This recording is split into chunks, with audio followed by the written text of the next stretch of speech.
আসসালামু আলাইকুম সুপ্রিয় শিক্ষার্থী বন্ধুরা, আমি সাহাত আমিন অনেক স্বাগতম জানাই তোমাদের টেকনিক ইজি এডুকেশনে। চলে আসলাম তোমাদের সামনে অনুশীলনী 6.3-এর 15 নম্বর অঙ্কটার সমাধান নিয়ে। দেরি না করে আমরা শুরু করে ফেলি তোমার প্রশ্নটা পড়া দিয়ে। দেখে এখানে প্রশ্ন কি বলেছে। বলেছে একটি আয়তাকার ঘরে 1 বর্গ মিটারের ক্ষেত্রফলের 7টি টেবিল বসানো যায়। তার মানে এমন একটা ঘর আছে যেই ঘরে আমি আয়তাকার, তোমার হচ্ছে টেবিলের সাইজটা হচ্ছে আয়তাকার, এরকম তোমার হচ্ছে 1 বর্গ মিটারের, মানে ওটার ক্ষেত্রফল হবে তোমার 1 বর্গ মিটার, এরকম 7টা টেবিল হচ্ছে আমি ওই ঘরটাতে বসাতে পারবো। আচ্ছা ঠিক আছে, তারপরে বসাতে পারলাম, ভালো কথা। তারপর বলেছে ঘরের পরিসীমা হচ্ছে 16 মিটার, তাইলে তার দৈর্ঘ্য ও প্রস্থ কত হতে পারে, মানে এটা হচ্ছে একটা আনুমানিক মান আমার কাছে জানতে চেয়েছে। তাহলে সেক্ষেত্রে আমরা প্রথমে ধরে নিলাম যে ঘরটির দৈর্ঘ্য ধরে নিচ্ছি আমরা এক্স, দৈর্ঘ্য এখান থেকে আমরা এক্স ধরে নিতে পারি, আর প্রস্থ হচ্ছে কি বলতো ওয়াই। ওকে, তাহলে পুরো ঘরের ক্ষেত্রফল হবে এক্স ওয়াই বর্গমিটার। এটা তো ক্লিয়ার, তাই তো? এটা আমরা এতটুকু বুঝতে পেরেছি। এখন কথা হচ্ছে ভাইয়া, যে এখানে আমাদের বলেছে যে তোমার ওই ঘরটার মধ্যে, মানে ঘরটা যদি আমরা সারি করে যদি বসাই, তাহলে এরকম 7টা টেবিল বসাইতে পারবো যাদের ক্ষেত্রফল 1 বর্গ মিটার করে। তাহলে 1 বর্গ মিটার করে যদি হয়, আর আমি যদি 7টা টেবিল যদি আমি বসাইতে চাই, ঠিক আছে, এই যে এইভাবে এইভাবে করে বসাবো ধরো। ওকে, তাহলে যখন আমি 3টা টেবিল বসাবো 1 বর্গ মিটার করে, তো তাহলে কিন্তু এইখানে কিন্তু মোটামুটি দেখো 3 বর্গ মিটার কিন্তু জায়গা লেগে গেল অলরেডি। ঠিক আছে, 3 বর্গ মিটার জায়গা কিন্তু 3টা বসালে লেগে যাচ্ছে। তাহলে ঠিক একই রকম ভাবে এরকম যদি আমরা এখানে 7টা টেবিল বসাই, তাহলে সেই ক্ষেত্রে কিন্তু কতটুকু যাবে বলতো? 7টি টেবিলের ক্ষেত্রফল হবে কি বলতো? 7 বর্গ মিটার। ঠিক আছে, তাহলে যেহেতু এই 7টা টেবিল মানে 7 বর্গ মিটারের যেই তোমার হচ্ছে জায়গাটা, এটা কিন্তু এই ঘরের মধ্যে অবশ্যই আছে, না হলে তো আমি টেবিলগুলো বসাতে পারতাম না। ঠিক আছে, তাহলে যেহেতু আছে সেহেতু আমি বলতে পারি যে আমার ঘরের ক্ষেত্রফলটা হয় 7-এর সমান, যেন একদম টেবিল একদম ফিট হয়ে গেছে, আর কোনো জায়গা নাই। আর না হয় তোমার এমন হতে পারে যে না, যে তোমার হচ্ছে ঘরের জায়গাটা একটু বড়, যে না তোমার হচ্ছে 7টা টেবিল বসানোর পরে একটু জায়গা ফাঁকা রয়ে গেছে। 8টা বসানো যাবে না, বাট একটু জায়গা আছে। ঠিক আছে, আশা করি তোমার হচ্ছে এই কন্ডিশনটা তোমরা বুঝতে পেরেছো যে প্রথম কন্ডিশন কি হবে, যে ঘরের ক্ষেত্রফলটা অবশ্যই এই 7টা টেবিলের ক্ষেত্রফল থেকে বড় হবে, না হয় এই 7টা টেবিলের ক্ষেত্রফলের সমান হবে। আশা করি এটা আমরা বুঝতে পেরেছি। এখন আমরা দেখতে পারি যে এখানে আবার ছোট্ট আরেকটা কথা বলেছে, সেটা হচ্ছে কি, যে ঘরের পরিসীমা বলে দিচ্ছে হচ্ছে 16 মিটার। ঠিক আছে, তাহলে আমরা জানি যেহেতু এটা হলো আয়তাকৃতির ঘর, তাহলে আয়তক্ষেত্রের ক্ষেত্রফল তো আমরা জানি এক্স, দৈর্ঘ্য গুণ প্রস্থ। তাহলে তোমার হচ্ছে পরিসীমা কি হবে? 2 ইন্টু দৈর্ঘ্য যোগ প্রস্থ। আমরা জানি পরিসীমা নির্ণয়ের সূত্র হচ্ছে কি 2 ইন্টু দৈর্ঘ্য যোগ প্রস্থ, তাই তো? তাহলে আমরা দৈর্ঘ্য যেহেতু এক্স ধরেছিলাম সেজন্য এখানে এক্স, প্রস্থ যেহেতু ধরেছিলাম ওয়াই, দেখো ওয়াই ধরেছিলাম সেজন্য এখানে ওয়াই হলো। এরপরে দেখো এখানে যেহেতু 2 ইন্টু দৈর্ঘ্য যোগ প্রস্থ, 2টা এখানে গুণ অবস্থায় আসছে, ওই পাশে গেলে কি হয়ে যাবে? ভাগ হয়ে যাবে। গুণ অবস্থায় আসছে, এই পাশে গেলে ভাগ হয়ে যাচ্ছে, তাহলে 16-র সাথে ভাগ হলে হবে হচ্ছে 8।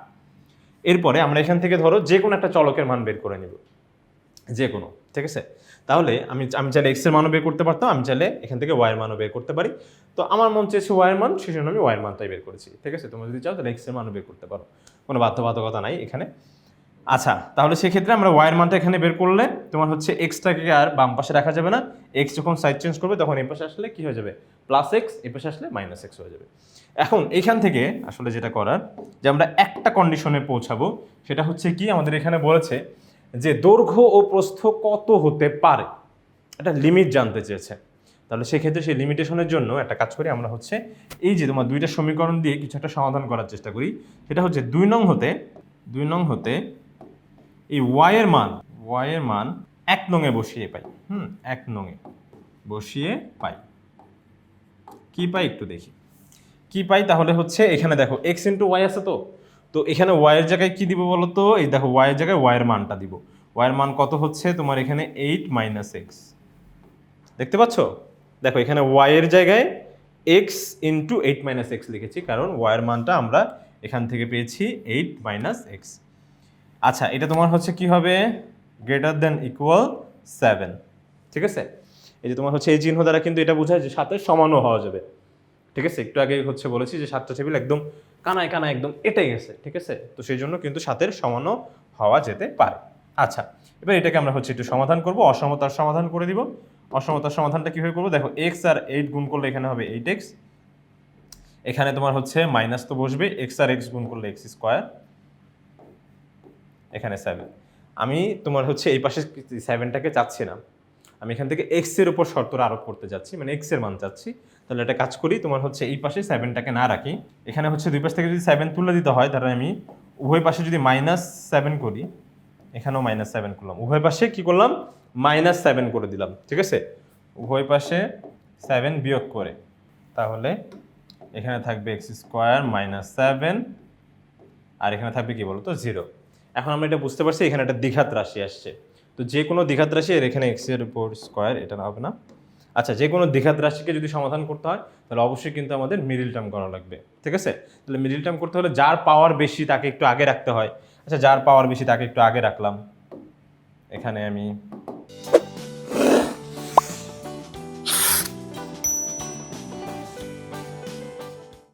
চিহ্ন সহ কিন্তু আগে রাখতে হবে, কারণ এই দেখো আগেরটা কিন্তু ওর চিহ্ন, ঠিক আছে। এই দেখো x² আগে মাইনাস আছে না, তাহলে -x² হচ্ছে, এই যে মাইনাসটা হচ্ছে x² এর সাইন।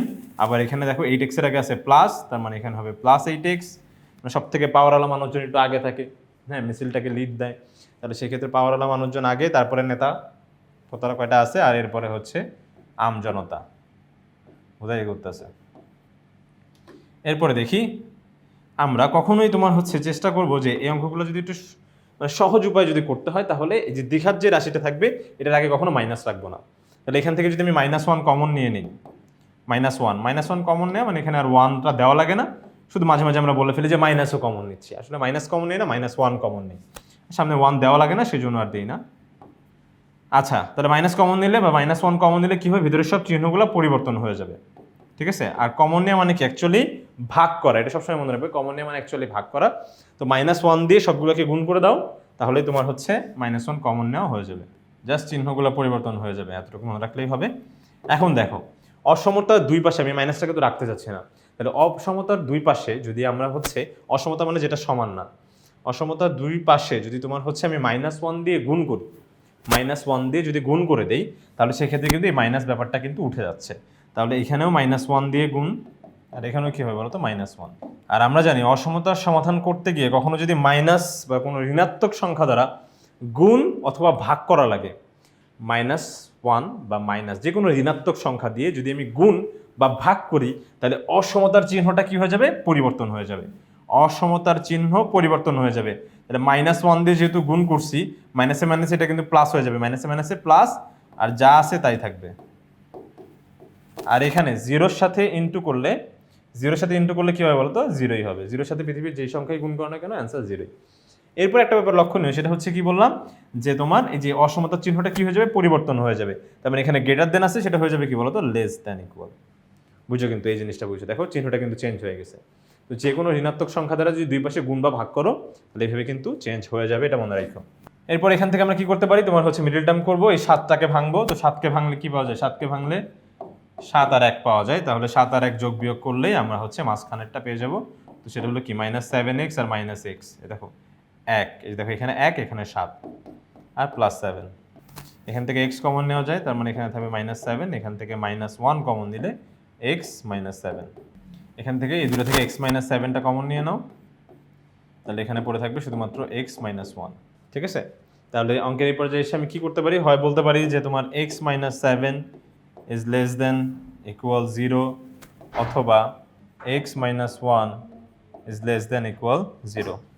এরপর আমি দুই পাশে যদি +7 করি, তাহলে কিন্তু এই 7টা বাদ হয়ে যাচ্ছে, আর এখানে আসবে কি বলতো +7, আর এখানেও হবে হচ্ছে, দেখো দুই পাশে যদি +1 করি, তাহলে এখানে হবে কি বলতো 1। তাহলে সেই ক্ষেত্রে আমরা কিন্তু আমাদের কাঙ্ক্ষিত ফলাফলটা পেয়ে গেলাম, যে x এর তোমার হচ্ছে মানটা, x এর যে মানটা হবে সেটা অবশ্যই কি হবে বলতো, 7 থেকে ছোট হতে হবে বা 7-এর সমান হতে হবে, আর না হয় তোমার হচ্ছে 1-এর ছোট হতে হবে, না হয় 1-এর সমান হওয়া যাবে, ঠিক আছে। আচ্ছা, তো দেখো বন্ধুরা, এই কন্ডিশনটা যদি আমাদের এখন তোমার হচ্ছে, দেখো আমরা পেয়েছি দুইটা কন্ডিশন পেয়েছি, এখন এই দুইটা কন্ডিশন আমরা প্রয়োগ করব।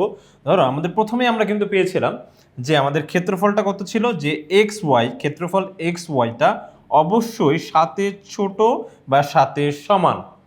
তার মানে এতটুকু ক্লিয়ার যে ক্ষেত্রফল 7-এর বড় হওয়া যাবে না, ঠিক আছে, হয় ছোট হতে হবে, না হয় 7-এর সমান হতে হবে। তাহলে সেক্ষেত্রে বলো তো, এই কন্ডিশনে, এই যে প্রথম এই কন্ডিশনে আমরা বলতে পারি যে তোমার হচ্ছে শর্তানুসারে x এর সর্বোচ্চ মানটা, এক্স এর সর্বোচ্চ মান কত হতে পারে? সর্বনিম্ন মান অনেক কিছু হতে পারে, বাট এক্স এর সর্বোচ্চ মান হতে পারে 7। যে শর্তানুসারে এক্স এর সর্বোচ্চ মান হতে পারে, এক্স এর মান মানে কি দৈর্ঘ্য এক্স ইজ ইকুয়ালস টু কত হতে পারে বলো তো?